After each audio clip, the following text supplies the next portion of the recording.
এখন আমি সাউন্ডনেস test of cement নিয়ে ডিসকাস করছি।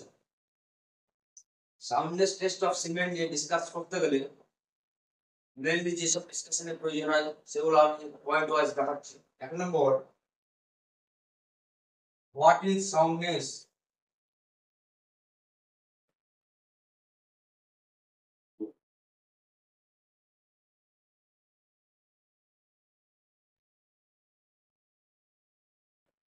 দুই নম্বর, method of determination of soundness.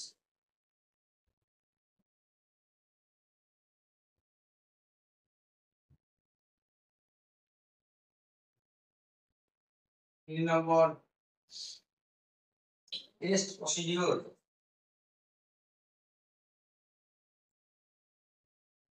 And finally, MCQ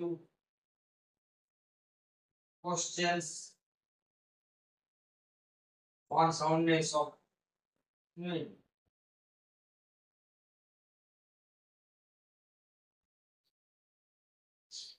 চলো এবার পয়েন্ট ওয়াইজ ডিসকাশন করছি, তোমরা একটু মনোযোগ দিয়ে শুনো। 1 number, what is soundness? Soundness is a property of ability to resist excessive volume change due to temperature changes, presence of impurity and climatic changes, etc. এখানে impurity হিসাবে calcium oxide, magnesium oxide presence থাকতে পারে। 2 নম্বর, অনেক সময় improper grinding এর জন্য সাউন্ডনেস হয়। improper grinding of cement,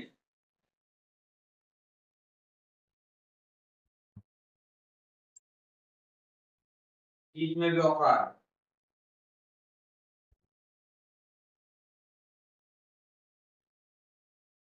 আরেকটা জিনিস যেটা এখানে খুব ইম্পর্টেন্ট মনে রাখা, সেটা হলো যদি ইমপিউরিটি হিসাবে ক্যালসিয়াম হাইড্রোক্সাইড প্রেজেন্ট থাকে তাহলে ভলিউমটা অনেক সময় আপ টু 227% পর্যন্ত ইনক্রিজ করতে পারে।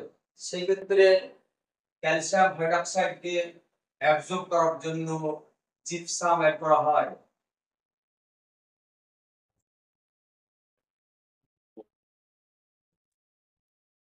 এবার আমি আসছি মেথড অফ ডিটারমিনেশন অফ সাউন্ডনেস। সাউন্ডনেস ডিটারমিনেশনের জন্য মেইনলি দুটো মেথড রয়েছে। 1 নম্বর যেটা রয়েছে সেটা হলো লে চ্যাটেলিয়ার অ্যাপারেটাস। লে চ্যাটেলিয়ার method by using Le Chatelier apparatus.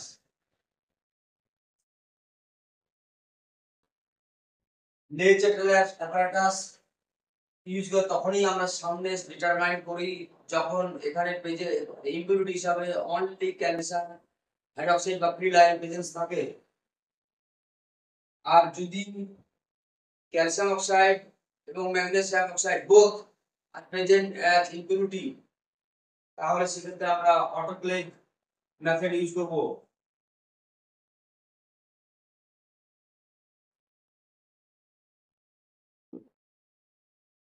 তাহলে দুটো মেথডের মধ্যে বেসিক ডিফারেন্স যেটা সেটা হলো Le Chatelier apparatus only usable when calcium oxide অথবা ফ্রি লাইন ইম্পিউরিটি হিসাবে প্রেজেন্ট থাকবে। আর যদি ম্যাগনেসিয়াম অক্সাইড ইম্পিউরিটি হিসাবে প্রেজেন্ট থাকে সেক্ষেত্রে লে চ্যাটেলিয়ার অ্যাপারেটাস মেথড ইউজ হবে না, সেক্ষেত্রে অটোক্লেভ টেস্ট মেথড ইউজ করতে হবে। আর অটোক্লেভ টেস্ট দিয়ে ফ্রি লাইন ছাড়াও ম্যাগনেসিয়াম অক্সাইড ইম্পিউরিটি হিসেবে থাকলেও সেক্ষেত্রেও অটোক্লেভ মেথডটা অ্যাপ্লিকেবল হবে। এবার আমি আসছি টেস্ট প্রসিডিউর। টেস্ট প্রসিডিউরটা খুবই ইন্টারেস্টিং, এটা খুব ইজি, তোমরা একটু স্টেপ বাই স্টেপ মনে রাখার চেষ্টা করো। ডিসকাশন করছি, তোমরা খুব মনোযোগ দিয়ে শুনো। টেস্ট প্রসিডিউর,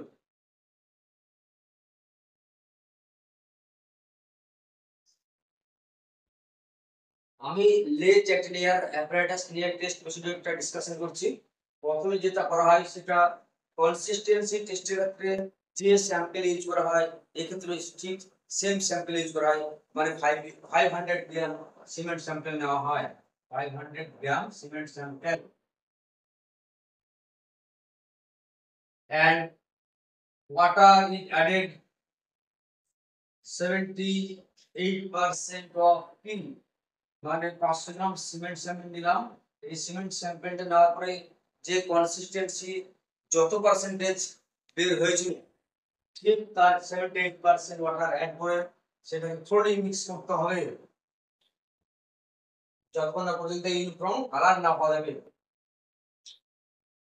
কিন্তু মিক্সিং এর ক্ষেত্রে একটা জিনিস মনে রাখতে হবে, মিক্সিং স্টার্ট থেকে up to the place on the mould, এই যে টাইম গ্যাপ এটা 3 থেকে 5 মিনিটের মধ্যে হতে হবে, যেটাকে বিগিং টাইম বলে, আগে ডিসকাস করেছি।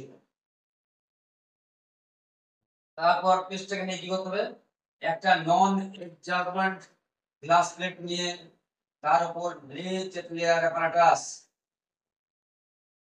তাকে বসাতে হবে। লেচেট layer অ্যাপারাটাসের dimension 30 mm in dia and height both।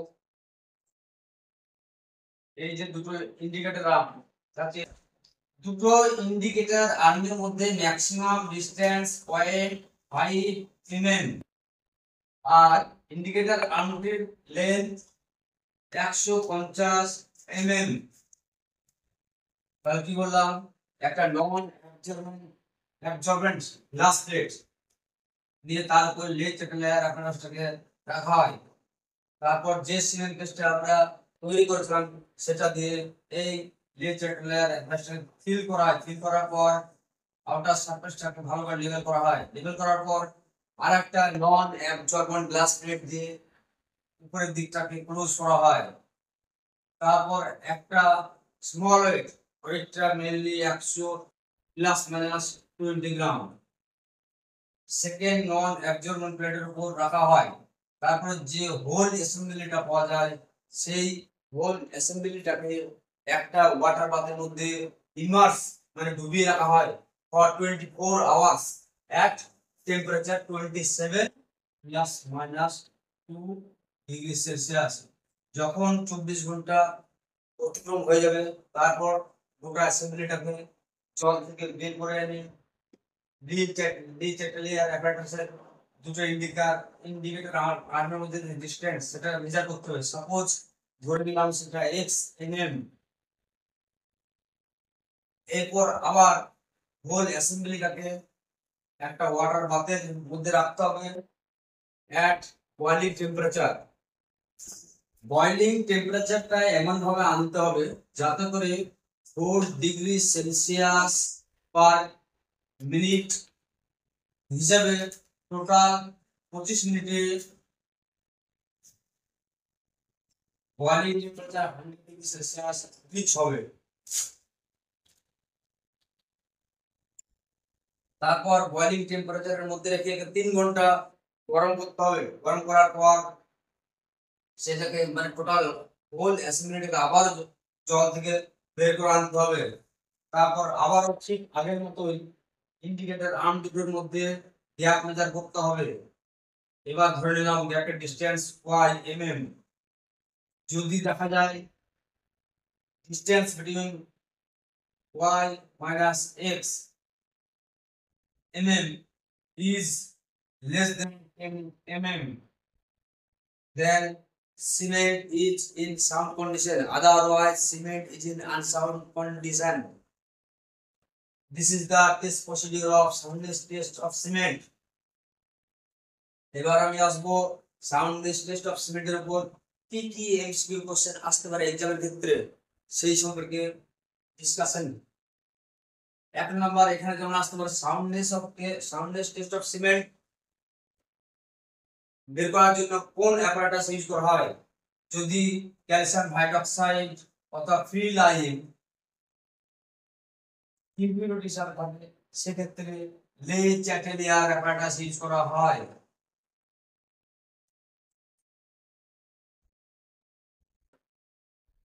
আর যদি ক্যালসিয়াম অক্সাইড এবং ম্যাগনেসিয়াম অক্সাইড বোথ ইম্পিউরিটি সার থাকে সেক্ষেত্রে autoclave method.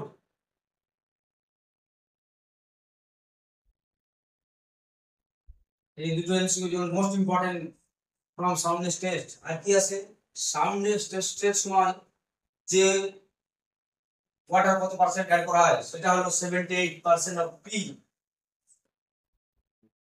মানে কনসিস্টেন্সি যতটা বেড়ে 0% ওয়াটার অ্যাড করা হয়। আর কি কোশ্চেন হতে পারে এক্ষেত্রে হোল অ্যাসেম্বলিটাকে রেখে যে বয়েল করা হয় সেটা কত মিনিট কত টাইমের জন্য করা হয় সেটা 3 hours at boil temperature that is 100 degree Celsius. এটা একটা ইম্পর্টেন্ট কোশ্চেন।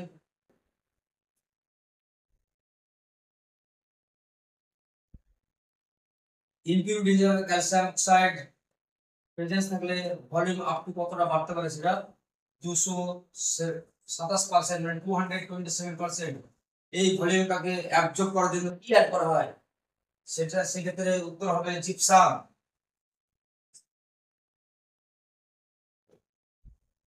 মেনলি এইগুলোই কোশ্চেন রয়েছে যেগুলো সামনে টেস্ট অফ সিমেন্টের উপর কোশ্চেন আসবে। এইগুলোই মূলত আসবে, এর বাইরে কোনো কোশ্চেন আসবে বলে আমার মনে হয় না। যদি কোশ্চেন কোনো ডিসকাস করতে মিসিং হয়ে যায় তাহলে টেস্ট প্রসিডিউরটা তোমরা একবার ভালো করে দেখে নেবে। আশা করা যায় যে কোনো ধরনের কোশ্চেন আসলে তোমরা সলভ করতে পারবে। আর সাউন্ডনেস টেস্ট অফ সিমেন্টের মধ্যে তোমাদের কোনো ডাউট থাকবে বলে আমার মনে হয় না। তারপরেও বলছি যদি কোনো ডাউট থাকে তোমরা আমার কমেন্ট বক্সে জানাবে, আমি অবশ্যই নেক্সট ভিডিওতে সেই ডাউট ক্লিয়ার করে দেবো।